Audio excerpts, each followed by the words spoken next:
여러분 종교개혁의 5대 모토가 있죠. 그것을 우리는 오직 성경, 오직 은혜, 오직 믿음, 오직 그리스도, 오직 하나님께 영광이라고 부릅니다. 이 오직이란 말이 계속해서 반복되기 때문에 이것을 우리는 5가지 오직, five solas라고 영어로 그렇게 부르는데 5가지 오직의 교리라고 부릅니다. 특별히 그 중에서 우리는 이 오직 믿음의 교리에 대해서 한번 살펴보도록 하겠습니다. 여러분, 이 오직 믿음이라는 말 뒤에 어떤 단어가, 어떤 말이 붙으면 제일 적절할까요? 오직 믿음으로 살아가자? 그것도 좋은 말인데 딱 맞는 대답은 아닙니다. 오직 믿음으로 구원받는다?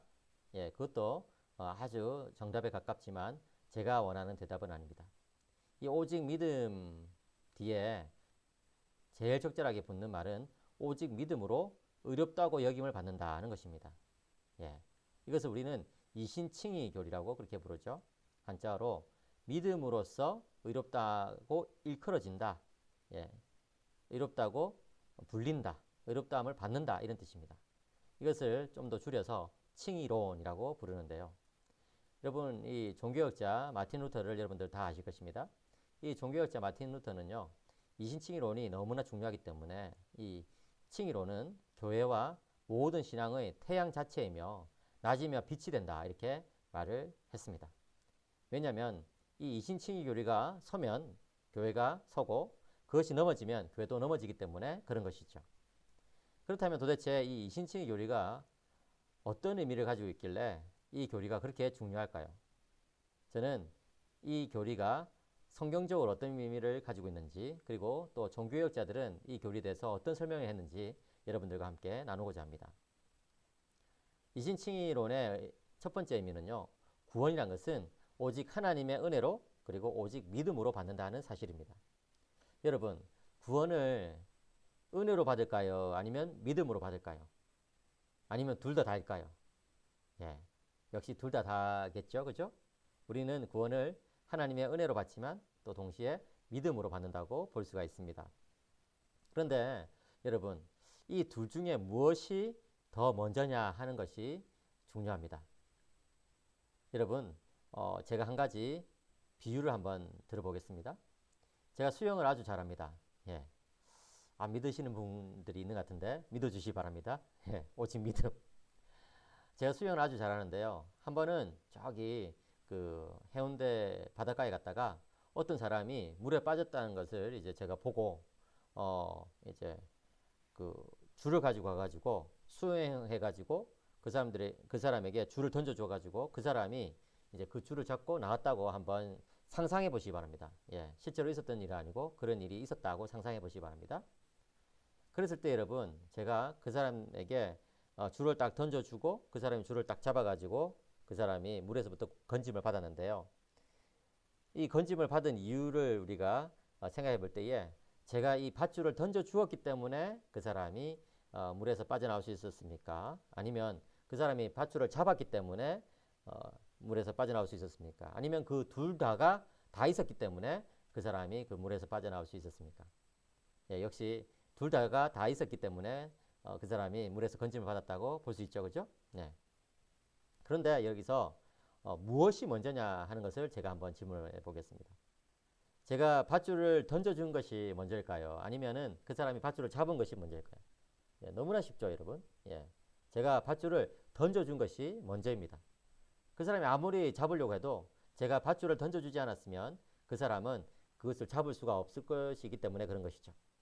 그러니까 여러분, 비유하자면은 제가 이렇게 밧줄을 던져준 것, 이것이 바로 이 하나님의 은혜에 해당되는 것이라고 볼 수 있고, 그 사람이 밧줄을 잡은 것, 이것이 믿음에 해당되는 것이라고 볼 수가 있습니다. 물론 여러분, 우리가 기억해야 될 것은 그 사람이 밧줄을 잡게 되는 것, 이 믿음도 역시 은혜의 역사입니다. 은혜의 결과입니다. 그런데 굳이 이제 순서를 따지자면은 은혜가 먼저 와야 되고 그 다음에 이제 그에 대한 반응으로서 그 결과로서 이제 믿음이 따라온다는 것입니다. 말하자면 이 은혜라는 것은요, 구원의 근거가 되고 이 믿음이란 것은 구원을 받는 수단 또는 통로가 되는 것이죠. 그래서 여러분, 우리는 은혜로 구원받지만 또 믿음으로 구원받는다는 이 두 가지 사실을 이렇게 잘 정리를 해야 될 것입니다. 우선적으로는 뭐가 먼저 나온다고요? 은혜가 먼저 나온다는 것을 꼭 기억하시기 바랍니다. 그리고 이제 둘째로 이 칭이라는 것은 단회적인 사건이라는 것을 우리는 기억해야 됩니다. 여러분 이 단회적이라는 말은 무슨 뜻입니까? 딱 한 번 있다 이런 뜻이죠, 그죠? 그러니까 칭이라는 것이 뭐 두 번 이렇게 있다든지 또는 뭐 칭이라는 것이 이렇게 계속해서 여러 번 있다든지 이런 것이 아니라 칭의는 딱 한 번 있는 것입니다. 언제요? 우리가 예수님을 믿을 때 딱 한 번 칭의를 받는 것이죠. 그래서 로마서 5장 1절에 보시면요. 이런 말씀이 나옵니다. 로마서 5장 1절. 그러므로 우리가 믿음으로 의롭다 하심을 받았으니 우리 주 예수 그리스도로 말미암아 하나님과 화평을 누리자라고 하고 있죠. 그렇죠? 예. 그렇습니다, 여러분. 우리는 믿음으로 의롭다 하심을 딱 한 번 받는 것입니다. 그렇게 믿음으로 의롭다 하심을 받으면 어떻게 됩니까? 이제 우리 주 예수 그리스도로 말미암아 하나님과 화평을 누릴 수 있는 그런 지위를 얻게 되고 그런 상태에 들어가게 되는 것이죠. 이것이 바로 이신칭의가 되겠습니다. 여러분 로마서 8장 33절 34절을 한번 볼까요?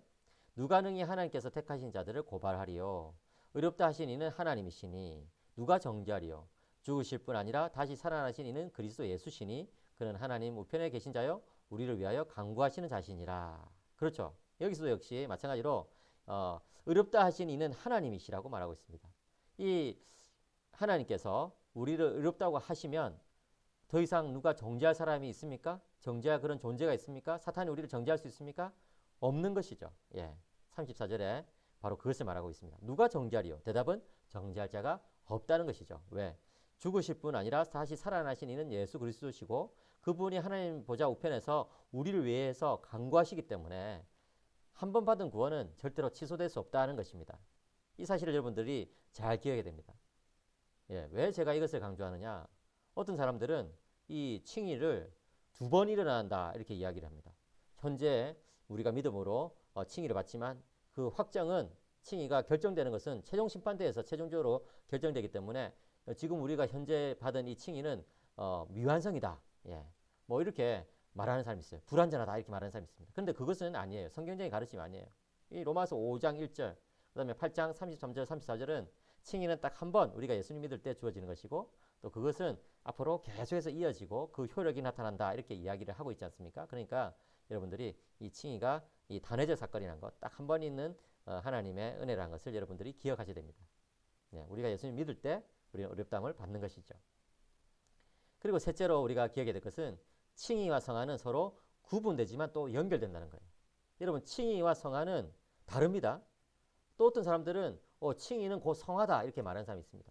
특별히 로마 카톨릭이 그렇게 가르치거든요. 로마 카톨릭은요 이 칭의와 성화를 섞어버려 가지고 칭의와 성화는 사실은 같은 것이다 이렇게 이야기하면서 그 사람들은 이 칭의를 칭의라고 부르지 않냐고 의화라고 부릅니다. 의화, 의롭게 되어 간다 이런 뜻이죠.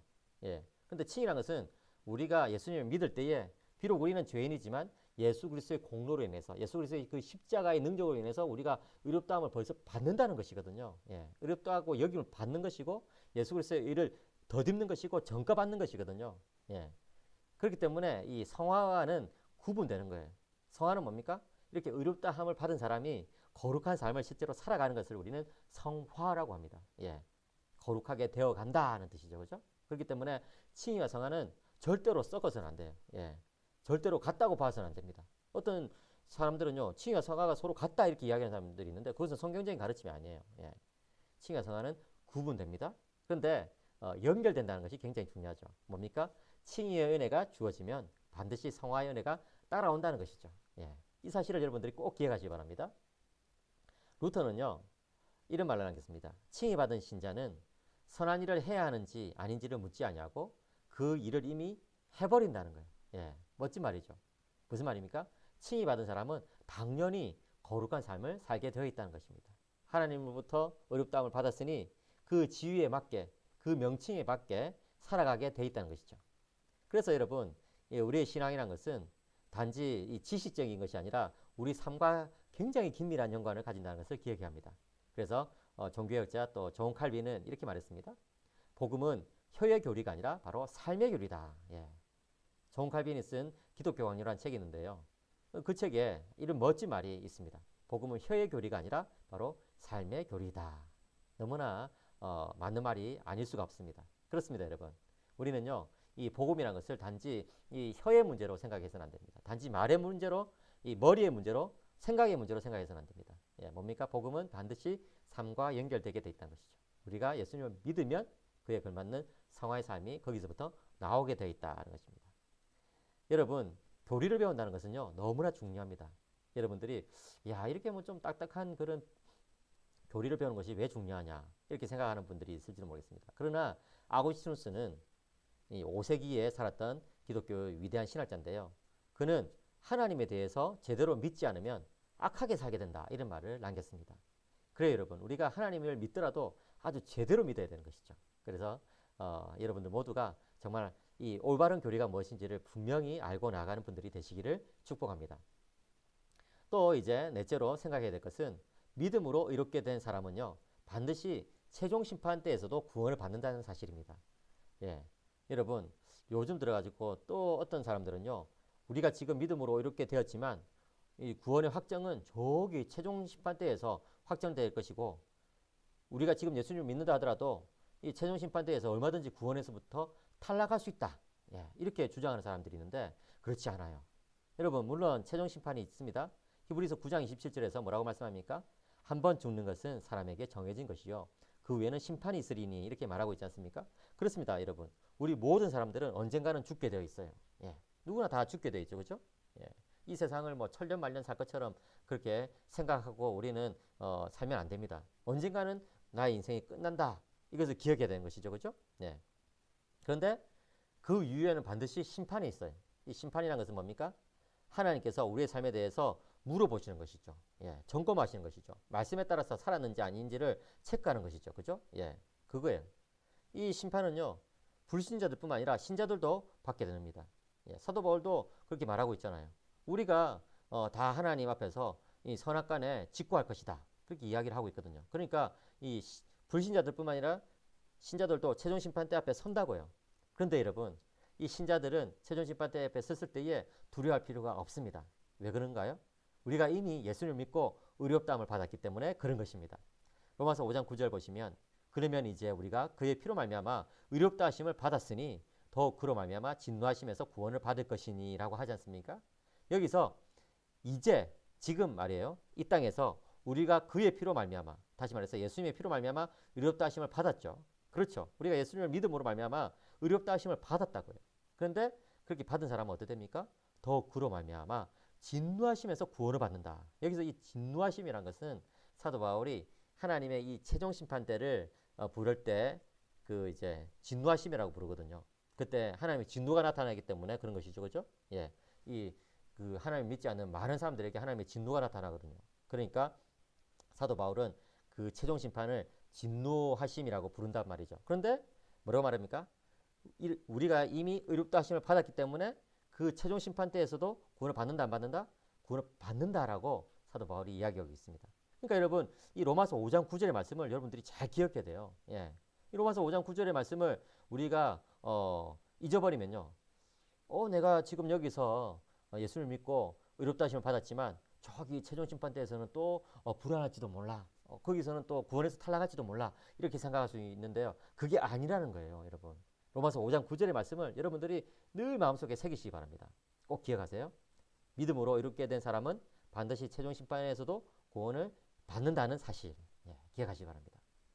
그 다음에 이제 다섯째로요, 이 신자는 최종 심판 때에서도 역시 참된 믿음으로 구원을 받는다는 것입니다. 이신칭의론에 대해서 우리가 또 오해할 수 있는 것이 뭐냐면은, 지금 이 땅에서는 믿음으로 구원을 받지만 최종 심판 때에서는 행위로 심판을 받는데, 그때는 이 하나님께서 우리의 행위를 달아보시는 것이 아니냐 이렇게 하면서 이 칭의된 그 믿음이 그 최종 심판 때에서는 뭔가 좀 사라지는 것처럼, 예, 힘을 못 쓰는 것처럼 그렇게 생각하는 사람이 있거든요. 그게 아니에요, 여러분. 구원은요, 믿음으로 받아요. 디도서 3장 5절에 보십시오. 우리를 구원하시되 우리가 행한 바 의로운 행위로 말미암지 아니하고 오직 그의 긍휼하심을 따라 중생의 씻음과 성령의 새롭게 하심으로 하셨나니. 여기 보십시오. 우리가 행한 바 의로운 행위로 구원이 이루어지지 아니하고 뭡니까? 오직 그의 긍휼하심을 따라 중생의 씻음과 성령의 새롭게 하심으로 이제 구원이 이루어지도록 하셨다는 거예요. 그러니까 여러분, 구원은 행위로 이루어지지 않는다고 이야기하고 있어요. 갈라디아서 2장 16절도 마찬가지예요. 예, 이 갈라디아서 2장 16절이 너무나 중요한 구절입니다. 사람이 의롭게 되는 것은요 율법의 행위로 말미암음이 아니요 오직 예수 그리스도를 믿음으로 말미암는 줄 알므로 우리도 그리스도 예수를 믿나니 이는 우리가 율법의 행위로서가 아니고 그리스도를 믿음으로써 이롭다함을 얻으려 함이라. 율법의 행위로서는 이롭다함을 얻을 육체가 없느니라. 예, 없다고 이야기하잖아요. 그렇죠? 예, 그렇습니다, 여러분. 율법 행위로는 절대로 우리는 이 어렵게 될 수가 없어요. 왠지 아세요? 율법은요 너무나 세밀하게 우리의 삶의 모든 것들을 이렇게 점검하기 때문에 그 모든 율법을 지킨다는 것은 불가능합니다. 예, 오히려 우리는 매일매일 죄를 쌓아갈 뿐이죠. 그죠? 그런데 여러분 뭐라고 말합니까? 사도 바울은 그리스도 예수를 믿음으로 구원을 받는다라고 이야기합니다. 그리스도 예수를 믿으면 의롭게 된다는 것이죠. 그래서 우리도 그리스도 예수를 믿나니 이렇게 이야기하면서 이는 우리가 율법의 행위로서 의롭게 되는 것이 아니라 그리스도를 믿음으로써 의롭게 된다는 것을 알기 때문에 예, 그리스도 예수를 믿음으로써 이렇게 되기 위해서 그렇게 이제 예수를 믿는다는 것이죠. 예, 그거예요, 여러분. 사도 바울이 계속해서 이게 중요하기 때문에 갈라디아서 2장 16절에 두 번이나 똑같은 말을 반복하고 있잖아요. 그리스도를 믿음으로써 의롭다함을 받는다. 그렇죠? 예, 율법의 행위로서는 안 된다. 이 말을 각각 두 번씩 반복하고 있다고요. 그것을 여러분 기억하셔야 됩니다. 그런데요. 이렇게 이야기하면 또 성경을 좀 잘 아시는 분들은 아이고 목사님 그게 아니라 최종 심판 때에서는요. 행위에 따라서 이 심판이 이루어진다는 그런 구절이 있지 않습니까? 이렇게 이야기를 하거든요. 맞아요, 여러분. 예, 제가 그래서 설명을 드리려고 하는 것이죠. 최종 심판은 어떻게 이루어지느냐? 여러분 최종 심판이 믿음에 따라서 이루어질까요? 아니면 행위에 따라서 이루어질까요? 교회를 오래 다녀도 좀 헷갈린단 말이에요. 왜냐하면 성경 구절에 어떤 구절들은 심판이 행위에 따라서 이루어진다고 가르치는 구절들이 있기 때문에 그런 거예요.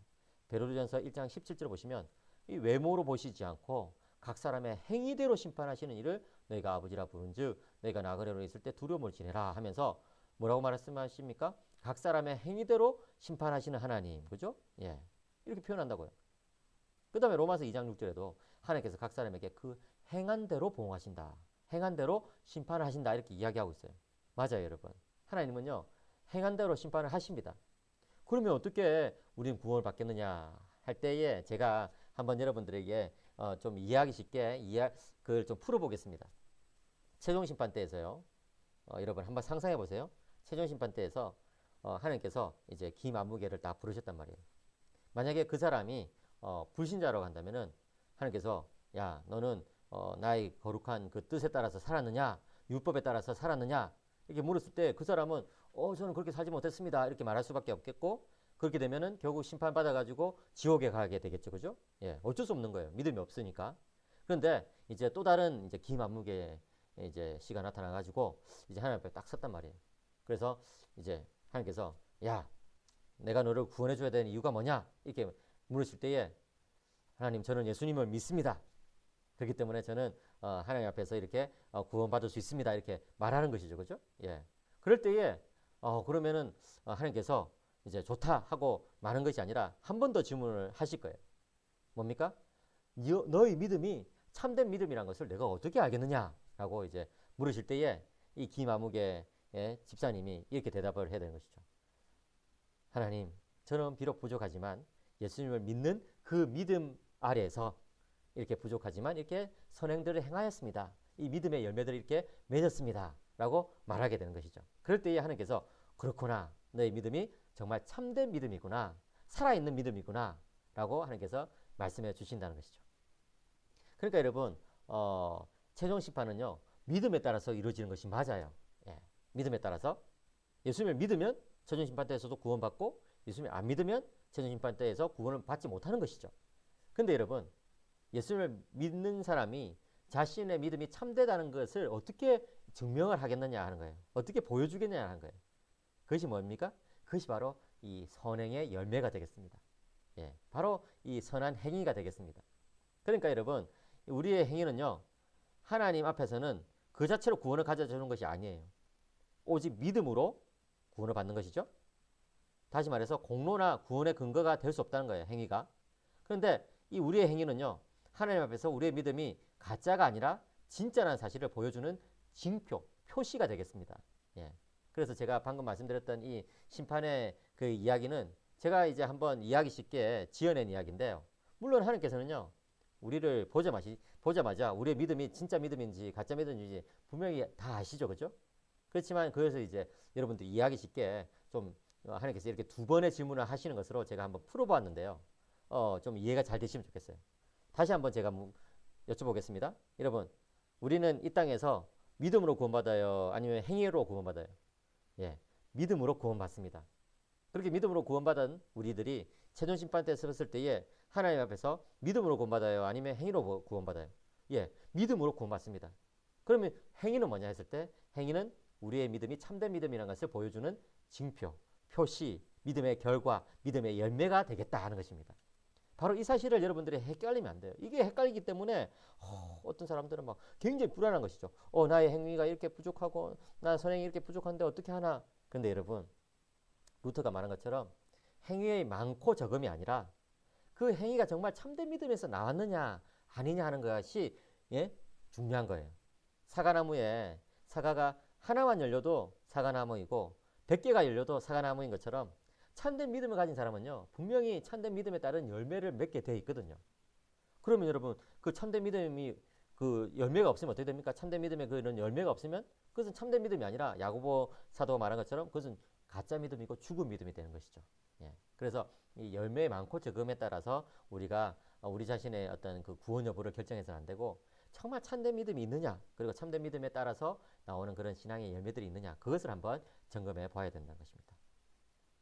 자, 이것이 바로 이 이신칭의 의미가 되겠습니다. 이 5가지를 여러분들이 꼭 기억하시기 바랍니다. 그러면 여러분, 이 이신칭의와 그리스도와의 연합에 대해서 제가 한번 설명해 드리겠습니다. 여러분, 이신칭이란 것은요, 아주 중요한 그 사실이 있는데 예수님과 연합되었을 때만 이루어진다는 것입니다. 믿음이란 뭡니까? 믿음이란 것은 예수님과 우리를 묶는 끈이에요. 믿음이란 이 끈을 가지고 예수님과 우리를 꽁꽁 묶는다는 것이죠. 그렇게 해가지고 우리와 예수님이 이렇게 생명적 연합이 이루어지면 어떻게 됩니까? 우리는요, 정말 예수님 닮아서 살아가게 되어 있습니다. 그것에 대해서 갈라디아서 2장 20절에서 사도 바울이 굉장히 아름답게 묘사하고 있습니다. 내가 그리스도와 함께 십자가에 못 박혔나니 그런즉 이제는 내가 사는 것이 아니요 오직 내 안에 그리스도께서 사시는 것이라. 이제 내가 육체 가운데 사는 것은 나를 사랑하사 나를 위하여 자기 자신을 버리신 하나님의 아들을 믿는 믿음 안에서 사는 것이라. 그렇죠. 바로 그거예요, 여러분. 여러분, 우리의 이 그 믿음은요, 너무나 연약하지만 참으로 이 참된 믿음이 있는 사람은요, 예수 그리스도와 이 생명적인 연합 관계 속으로 들어간다는 것을 기억하시기 바랍니다. 이것이 세상의 모든 다른 종교들과 다른 점이에요. 세상의 모든 종교들은요, 그냥 그 신과 믿는 나는요, 그렇게 연합이 되지 않아요. 신은 신이고 나는 나라고요. 그렇잖아요. 그런데 정말 이 기독교에서는 어떻게 됩니까? 참 하나님이신 예수님과 내가 믿음 안에서 이렇게 생명적인 연합 관계에 들어간다는 것이죠. 예수 그리스도와 내가 완전히 연합된다는 것이죠. 그렇기 때문에 사도 바울은 뭐라 말합니까? 이제는 내가 사는 것이 아니라 오직 내 안에 그리스도께서 사시는 것이다. 아침에 눈을 뜨면 내가 눈을 뜨는 것이 아니라 그리스도께서 눈을 뜨는 것처럼, 내가 아침에 밥을 먹으면 내가 밥을 먹는 것이 아니라 마치 그리스도께서 밥을 먹는 것처럼, 직장에서 일을 할 때에 내가 일을 하는 것이 아니라 마치 그리스도께서 일을 하시는 것처럼, 가정에서 자녀를 양육할 때 내가 양육하는 것이 아니라 마치 그리스도께서 양육하시는 것처럼 그렇게 된다는 거예요. 이 성도의 삶이 너무나 이렇게 놀랍게 변화된다는 것이죠. 그렇기 때문에 여러분, 이신칭의 교리는요, 단지 머리의 교리가 아니라 삶으로 나타나는 교리가 될 수밖에 없는 것입니다. 왜? 이신칭이라는 것이 이루어지는 것 자체는요, 예수님과 연합해서 이루어지는 것이거든요. 믿음으로 예수님과 연합된 사람은 예수 그리스도의 의를 덧입게 되고, 그렇게 예수 그리스도의 의를 덧입게 된 사람은 그 지위에 맞게, 그 상태 변화에 맞게, 그 새로운 신분에 맞게 예수님처럼 살아가게 된다는 것이죠. 그러니까 이제 나는 죽고 예수님께서 내 안에 사시는 것이다. 이것을 여러분들이 꼭 기억하시기 바랍니다. 그것이 바로 이신칭의 중요한 결과이자 열매가 되겠습니다. 여러분, 우리가 거룩한 삶을 사는 이유는 뭡니까? 다름이 아니라 그리스도께서 우리를 너무나 사랑하시기 때문에 그런 거예요. 그리스도께서 우리를 사랑하셨기 때문에 우리 대신 십자가에서 죽으셨지 않으셨습니까? 그리고 그리스도께서 우리를 사랑하시기 때문에 다시 죽은 자들 가운데 부활하셔서 우리와 함께 계시고, 또 하나님 보좌 우편에서 우리를 위해서 기도해 주고 계시잖아요. 그죠? 하나님 보좌 우편에 계신 예수님께서는요, 성령을 우리에게 보내셔가지고 우리가 정말 예수님과 더불어서 살아갈 수 있도록 하나님의 뜻에 따라 살아갈 수 있도록 그렇게 해주셨잖아요. 그죠? 그러니까 여러분 우리의 이 삶은요 언제나 예수님의 사랑이라는 이 토대 위에서 이루어진다는 것을 꼭 기억하셔야 됩니다. 그리고 또한 그 예수님을 우리가 사랑하기 때문에 또 이 믿음의 삶, 거룩한 삶을 걸어가는 것이다 라는 것을 기억하시기 바랍니다. 우리를 의롭게 하신 그 주님 얼마나 좋으신 분이십니까? 그 주님 때문에 내가 살아간다. 얼마나 가슴 벅찬 일입니까? 저는요 이 이신칭의 교리를 설명할 때마다 이것이야말로 정말 내 믿음의 토대요 근거이구나 하는 것을 깨닫게 됩니다. 몇 년 전에 저희 집 아이들이 학예를 했습니다. 예, 초등학생들은 학예를 하잖아요. 그때 이제 6학년이었던 저희 큰 녀석은 피아노를 이렇게 잘 쳐가지고 이제 학예 때 모차르트를 연주를 했어요. 제가 그날 저희 부모님을 모시고 갔었거든요. 그래서 이제 아들이 연주하는 것을 딱 보았습니다. 참 마음에 들었어요. 그 다음에 이제 저희 둘째는 딸인데요. 딸은 그때 이제 막 댄스 연습을 몇 달 전부터 하는 거예요. 학예 때 나가기 위해서. 그래서 내가 딸한테 이제 너 무슨 연습을 하냐 했더니 아빠 뭐 요즘 이게 제일 뜨는 트와이스 몰라요? 트와이스 이런 거예요. 그래서 트와이스가 뭐냐 했더니 걸 그룹이란 거예요. 이 여자들의 어떤 그 이제 뭡니까 이 가수들이죠, 그죠? 네, 걸 그룹. 트와이스의 이 그 시그널이라는 그런 노래에 맞춰가지고 막 열심히 연습하는 거죠. 그래가지고 이제 학예 때 제가 딱 가서 봤는데 정말 8명의 여자아이들이 이 트와이스의 그 뭡니까 시그널을 딱 이제 곡을 틀어놓고 거기에 맞춰가지고 댄스를 하는데 8명이 너무너무 잘하는 거예요. 그래가지고 야 참 잘한다 이렇게 해가지고 박수를 치고 좋아했는데 마칠 때쯤 되니까 좀 분위기가 이상해요. 그래가지고 이제 저는 복도로 살짝 나와 있었죠. 아니나 다를까 이 담임 선생님이 여성분이었는데 앞에 딱 나가시더니만 자 이제 아이들의 이 댄스를 잘 보셨죠? 하니까 부모님들이 막 맞아요 이랬어요. 그래서 그럼 이제 부모님들이 해봤으면 좋겠습니다 하면서 이 자리에 있는 아버님들 다 나오세요 이런 거예요. 그래가지고 저는 속으로 야 미리 피하기를 잘했다 이래가지고 이제 복도에서 안에 이제 무슨 일이 벌어지나 계속 구경하고 있었는데 아버지들이 잘 안 나가잖아요. 그래가지고 쭈뼛쭈뼛거리고 있으니까 아버지를 모시고 오는 어린이들에게는 상점을 주겠습니다 이렇게 하는 거예요. 그러니까 막 아이들이 그냥 갑자기 막 눈에 불을 켜고 막 자기 아빠를 막 계속 데리고 오는 거예요. 근데 이제 제 딱 보니까 저희 딸이 거기서 아빠를 찾는데 없거든요. 그래가지고 이제 도망쳐야 되겠다 이래가지고 이제 복도 저쪽 끝으로 이제 막 도망치려고 하고 있는데 제 딸이 교실에서 탁 나오더니만 아빠 어디가 하면서 이제 저를 부른 거예요. 그래가지고 이제 끌려갔죠. 끌려갔어요. 정말 그때 끌려가는데 악몽을 꾸는 것처럼 정말 힘들었습니다. 예. 딸아 내가 너한테 뭘 잘못해 준 게 있어서 나를 이렇게 괴롭히냐 해가지고 이제 그 앞에 딱 서가지고 이제 트와이스의 시그널을 다른 아저씨들하고 이렇게 한 대여섯 명이 막 추는데 어찌나 부끄럽든지 그냥 뭐 이마에 땀이 그냥 지금도 제가 이야기하는데 막 땀이 나요. 막 땀이 막 맺히고 그랬습니다. 근데 그걸 또 예, 그 저희 아버지는 핸드폰으로 막 찍어가지고 예, 그래 핸드폰으로 막 찍어가지고 그 저녁에 이제 막 친구들한테 카톡으로 보내시고 저희 어머니는 막 좋아하고 막 박수를 치시고 막 그러셨어요. 야 정말 그 짧은 몇 분 동안에 야 진짜 부끄럽고 힘들었습니다. 근데 여러분 제가 그날 그렇게 부끄러움을 무릅쓰고 그 트와이스의 시그널을 막 열심히 쳤던 이유는 무엇일까요? 그것은 한마디로 말해서 제가 제 딸을 사랑했기 때문에 그런 것입니다. 제가 딸을 사랑했기 때문에 그런 부끄러움도 마다하지 않았던 것이죠. 여러분 우리가 세상을 살다 보면요 때로는 참 예수님 믿는다는 것 때문에 억울할 때도 있고요. 예수님 믿는다는 것 때문에 속이 상할 때도 있고요. 예수님 믿는다는 것 때문에 자존심을 내려놓아야 할 때도 있고요. 예수님 믿는다는 것 때문에 정말 손해를 봐야 되는 그런 경우도 생깁니다. 그러나 여러분 그럴 때 우리가 기억해야 될 것은 무엇입니까? 나를 사랑하시는 주님 그리고 내가 사랑하는 주님 그 주님과 내가 믿음 안에서 이렇게 연결되어 있다 연합되어 있다는 것입니다. 바로 이것이 오직 믿음의 교리입니다. 그렇기 때문에 우리가 세상 가운데 살아갈 때에 이 오직 믿음을 기억하신다면 그 어떤 어려움 속에서도 고난 속에서도 주님께서 나에게 주신 그 삶의 길을 갈 수 있을 것이라 믿습니다. 이처럼 믿음의 고백과 더불어 시작된 칭의는 반드시 사랑의 실천인 성화로 나아가게 됩니다. 그러한 삶을 오늘도 내일도 계속해서 살아가시는 모든 성도님들이 되시기를 주님의 이름으로 간절히 축복합니다. 감사합니다.